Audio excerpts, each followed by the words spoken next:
ये कहानी है सुंदरपुर की। सुंदरपुर गांव में एक बहुत ही गरीब लड़की जिसका नाम चंपा था, अपने छोटे भाई सुंदर के साथ रहती थी। उनके माता पिता की मौत बहुत पहले हो गई थी। माता पिता की मौत के बाद चंपा ने ही सुंदर को पाला था, माँ की तरह ही उसका ध्यान रखा था। बस बस बस दीदी, अब नहीं खाना। कितना खिलाओगी? ज्यादा खाऊंगा तो पेट फट जाएगा। 4 कौर में तेरा पेट भर गया, चल पूरा खत्म कर, नहीं तो तेरी दीदी गुस्सा हो जाएगी। तुम ना दीदी, हमेशा मुझे ये धमकी देती रहती हो, क्योंकि तुम जानती हो कि अगर तुम गुस्सा हो जाओगी तो मैं रह नहीं पाऊंगा। तो चल आकर चंपा खुद तो दूसरों के खेत में काम करती, लेकिन सुंदर को पढ़ने के लिए स्कूल भेजती। खुद के कपड़े भले ही फटे हों, लेकिन सुंदर के लिए एक नई कमीज साल भर में एक बार तो आती ही थी। एक दिन चंपा के फूफा जी उसके लिए शादी का रिश्ता लेकर आए, लेकिन चंपा मना करने लगी। तो बात क्यों नहीं समझती? अरे तेरी शादी की उम्र हो गई है, सामने से चलकर रिश्ता तुम्हारे लिए आया है, कोई दहेज की मांग भी नहीं है, खाते पीते लोग हैं वे, और तू कह रही है कि अभी शादी नहीं करनी। फूफा जी, अगर मैं शादी करके ससुराल चली गई तो सुंदर का क्या होगा? वो कैसे रहेगा, कैसे खाएगा, उसका ध्यान कौन रखेगा? मैं उसे छोड़कर शादी नहीं कर सकती। चंपा के फूफा जी जिस लड़के का रिश्ता लेकर आए थे, उन्होंने ये बात उन्हें कही। वो चंपा की बात मान गए और चंपा की शादी नागेश से हो गई। चंपा के ससुराल में नागेश के अलावा उसकी माँ सविता देवी और उसकी बहन कामिनी भी थी। 2-4 दिन तक तो चंपा को अपने ससुराल में बहुत प्यार मिला, लेकिन चौथे दिन से ही उसके सामने ससुराल वालों का असली चेहरा आने लगा। बहू बहू, अरे कहाँ मर गई तुम? चंपा भागती हुई आई। क्या हुआ माँ जी? इतनी देर से हम लोग यहाँ खाने की टेबल पर बैठे हैं, तू कर क्या रही है? बस माँ जी, हो ही गया है, मैं लेकर आती हूँ। कब लेकर आएगी? रात को? भैया और मुझे अभी तुरंत निकलना है। चल अब यहाँ मुंह मत ताक और नाश्ता लेकर आ। चंपा नाश्ता लेकर आई, लेकिन जैसे ही उसकी सास और ननद ने पहला निवाला डाला, उन्होंने तुरंत उगल दिया। अरे ये क्या बनाया है? न तेल है न मिर्च। अरे तू गरीब घर से आई है, इसका मतलब ये नहीं कि हमें भी भिखारियों वाला खाना खिलाए।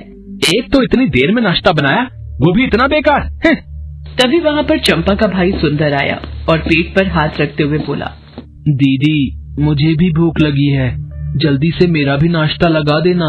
ये कहकर वो उन्हीं लोगों के साथ डाइनिंग टेबल पर बैठ गया। ये देखकर कामिनी और नागेश का पारा 7वें आसमान पर पहुंच गया। अरे तू यहाँ कैसे बैठ गया? चल उठ यहाँ से। देख रहे हो भैया, अब नौकर भी हमारी बराबरी में बैठकर खाएंगे। तूने सुना नहीं क्या? सुंदर उठो यहाँ से, हम नौकरों के साथ नहीं खाते। ये कहकर नागेश ने उसे कुर्सी से धक्का दे दिया। वो बेचारा दूर जा गया। चंपा ने ये देखा तो अपने भाई को उठाया और नागेश से कहा, देखिए आप लोगों को गलतफहमी हो रही है, ये नौकर नहीं है, मेरा भाई है, मेरा छोटा भाई। उसकी बात सुनकर सभी खिलखिलाकर हंस पड़े। कामिनी ने हंसते हुए उससे पूछा, अच्छा ये नौकर नहीं तेरा भाई है, और तू क्या है? जी मैं बहू हूँ इस घर की। गलतफहमी मत पाल, तू भी यहाँ की नौकर ही है। कभी देखिए अपनी हैसियत, हम कहाँ और तुम कहाँ, बड़ी आई घर की बहू। चंपा को अपने ससुराल वालों की एक एक बात किसी तीर की तरह चुभ रही थी। उसे दर्द तो बहुत हो रहा था, लेकिन वो कर भी क्या सकती थी। कुछ दिनों के बाद चंपा को अपने पति नागेश के बारे में एक और बात पता चली। सुंदर ने ये बात उस समय सुनी थी जब कामिनी अपनी माँ से बातें कर रही थी। हाँ दीदी, मैं सच कह रहा हूँ, मैंने अपने कानों से सुना है, नागेश जीजाजी की ये तीसरी शादी है। पहली पत्नी मर गई, दूसरी अचानक से कहीं गायब हो गई। दीदी मुझे तो बहुत डर लग रहा है। अरे डरना क्यों, मैं हूं ना। तभी कामिनी और सविता वहां गए। उन्होंने उन दोनों भाई बहनों को बातें करते देखा तो, क्या कर रहे हो तुम लोग यहाँ बैठ के?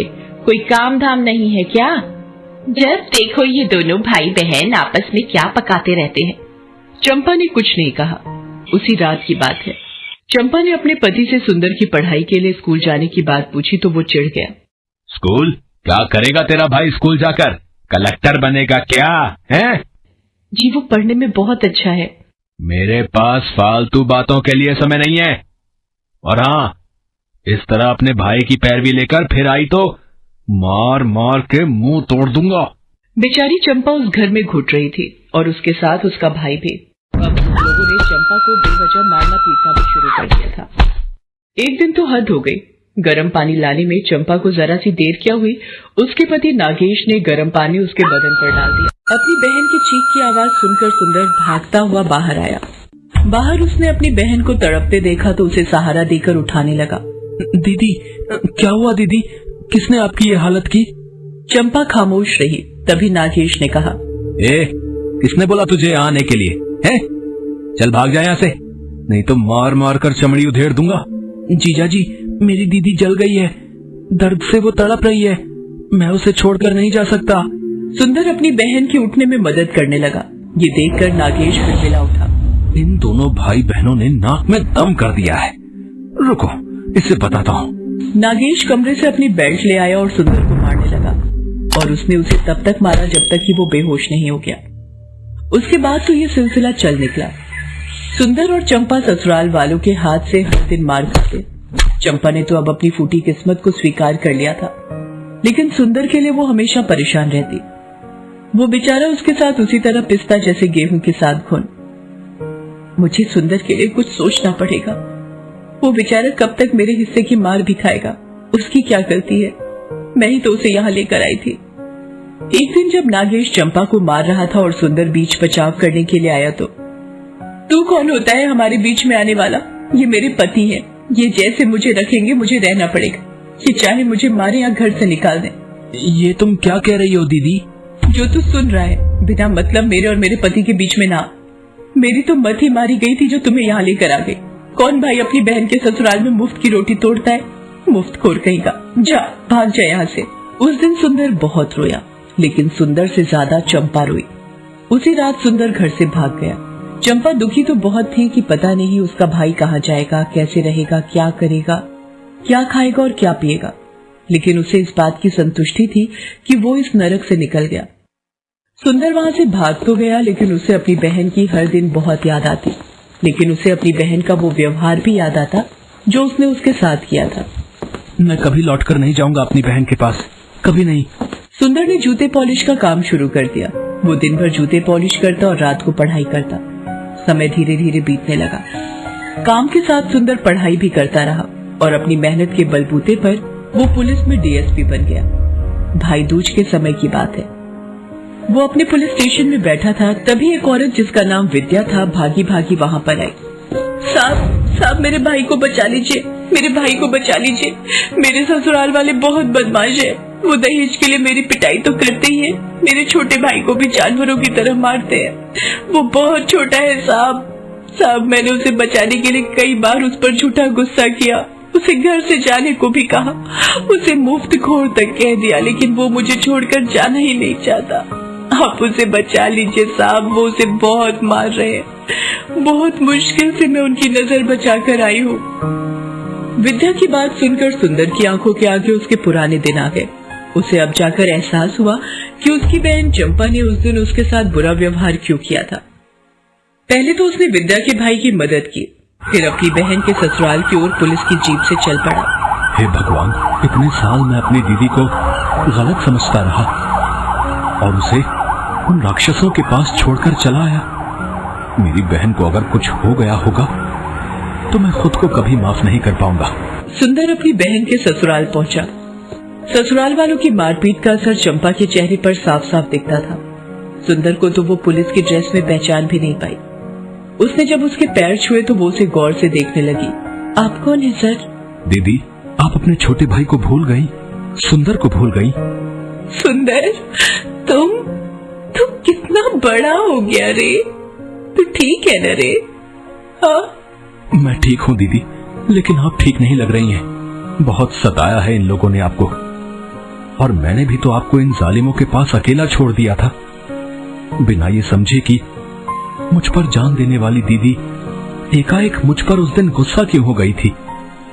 लेकिन दीदी अब नहीं, अब मैं इन दुष्टों को नहीं छोड़ूंगा। वो बातें कर ही रहे थे कि तभी उसका पति नागेश, उसकी बहन और उसकी माँ वहां गए। इस तरह से अपने घर में पुलिस को देखकर वे डर गए। सर आप यहाँ आपको किसी ने बुलाया है क्या? यहाँ तो सब ठीक है सर। ठीक रहता तो पुलिस यहाँ आती नहीं। आप लोगों ने मेरी बहन पर बहुत जुल्म किए हैं, बहुत ही ज्यादा। अब आपको उनका हिसाब देना होगा। बहन? आप कौन है? मैं हूँ एक अभागा भाई, जिसने आप जैसे राक्षसों के पास अपनी बहन को छोड़ दिया था, लेकिन अब सजा के लिए तैयार रहिए। अरे सुंदर, ये कैसी बातें कर रहे हो? हमने तो तुम्हारी बहन को बहुत अच्छे से रखा है ना? वो दिख रहा है मुझे। ये कहकर सुंदर ने सभी को गिरफ्तार कर लिया। अरे चंपा, समझाओ अपने भाई को। भला कोई अपने जीजा को गिरफ्तार करता है क्या? जीजा? वो कैसे? मैं तो नौकरानी हूँ इस घर की। आप लोगों ने तो कहा था ना। फिर कौन जीजा कौन साला? उन तीनों पर 2 हत्या और चंपा पर अत्याचार का मुकदमा चला। उन्हें उम्र कैद की सजा हो गई। इस बार का भैया दूज उन दोनों के लिए बहुत बड़ी खुशी लेकर आया था। सुंदर की आंखों से गलतफहमी की दीवार हट गई थी और चंपा के पैरों से गुलामी की जंजीर। इस बार जब उसने अपने भाई को भैया दूज का टीका लगाया तो दोनों की आंखों में खुशी के आंसू थे।